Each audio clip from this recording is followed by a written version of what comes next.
ભરૂચ જિલ્લાના નેત્રંગ તાલુકામાં આવેલી ચાસવડ દૂધ ઉત્પાદક સહકારી મંડળીના વહીવટદાર સામે સભાસદોમાં ભારે સંતોષ ફેલાયો છે। મંડળીના 13 સભાસદોએ કસ્ટોડિયન કમિટી પર ગંભીર આક્ષેપો મૂકતા જિલ્લા કલેક્ટરને લેખિત આવેદનપત્ર પાઠવી તાત્કાલિક ચૂંટણી યોજવાની માંગ ઉઠાવી છે।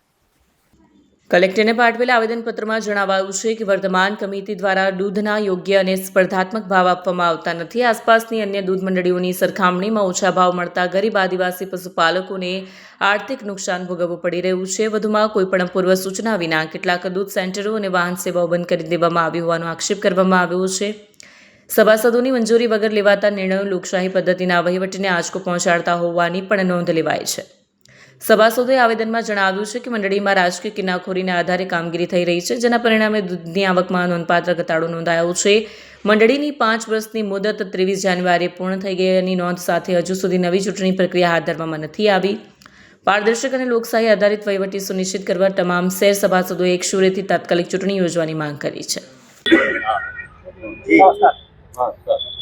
આજે ભરૂચ મુકામે અમે કલેક્ટર શ્રીને આવેદનપત્ર આપી રહ્યા છે।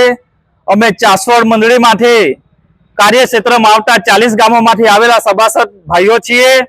અત્યારે ચાસવડ મુકામે આ મંડળીની અંદર કસ્ટોડિયન કમિટી જે વહીવટ કરી રહી છે તે ગેરવહીવટ છે અને બંધારણીય અધિકાર લેવા માટે આજે અમે માનનીય કલેક્ટર શ્રીને આવેદનપત્ર પાઠવ્યું છે।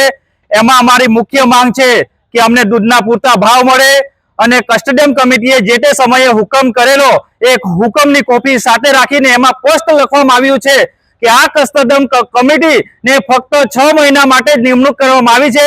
તો આ કમિટીને બરખાસ્ત કરવામાં આવે અને વહેલી તકે સભાસદોના ન્યાયમાં હક માટે ચૂંટણી કરવામાં આવે એવી માંગ સાથે અમે આવેદનપત્ર આપવા માટે આવ્યા છીએ। જય આદિવાસી, જય જોહાર। વિડીયો જર્નાલિસ્ટ વિરેન્દ્ર પાટીલ સાથે સત્યા ટીવી ન્યૂઝ ભરૂચ।